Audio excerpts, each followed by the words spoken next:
A child is born in North Korea, but before this child can speak, before they can even understand the world, the state has already decided something terrifying. That child is guilty.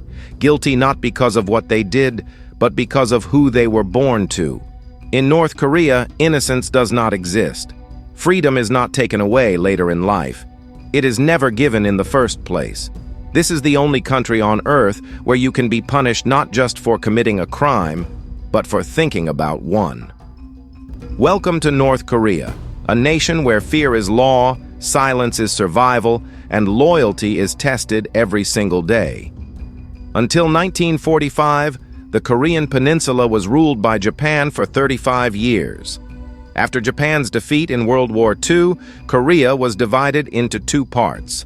The North fell under Soviet influence, the South under American influence.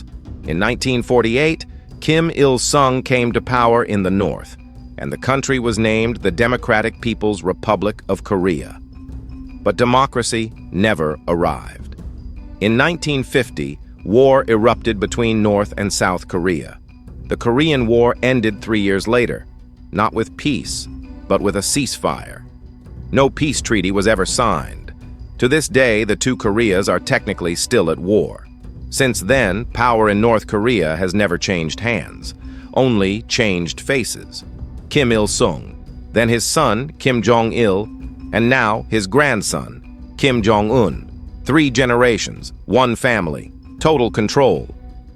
To protect their rule, each leader tightened the grip even further, building a system designed not to govern, but to break the human spirit. In North Korea, elections are held, but voting is not a choice. There is only one candidate, one name on the ballot. If you vote, you show loyalty. If you don't vote, you go to jail. Elections here are not about democracy. They are loyalty tests. The media is also under total control.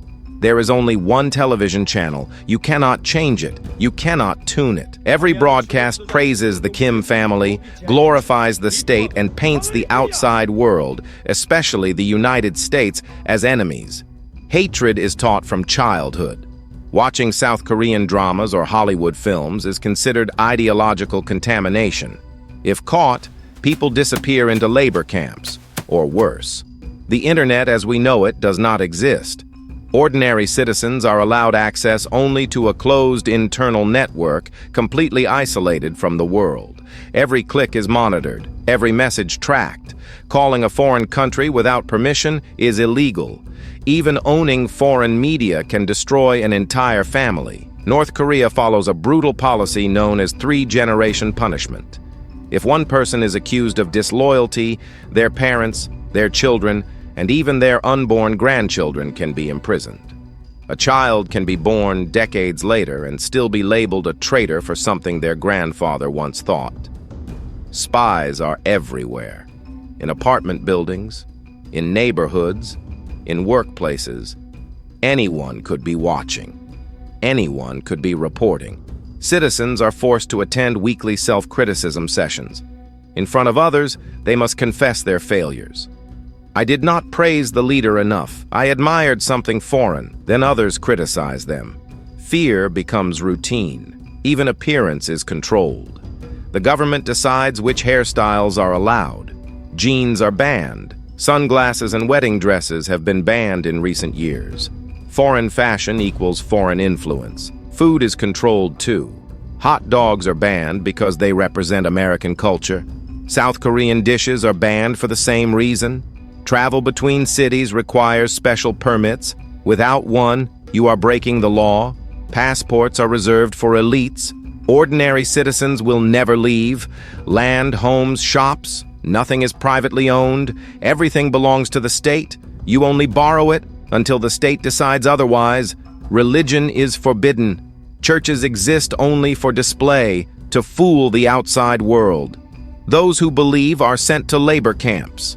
Every home must display portraits of Kim Il-sung and Kim Jong-il. Failing to show respect raises suspicion. Even bicycles must be registered.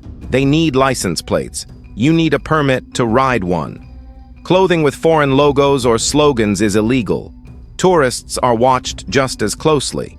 They are escorted at all times, allowed only to see what the state permits, and forbidden from interacting freely with locals. But perhaps the most horrifying system of all is called Songbun, a caste system decided at birth. The core class, loyal families tied to the regime, receive the best jobs, food, and housing.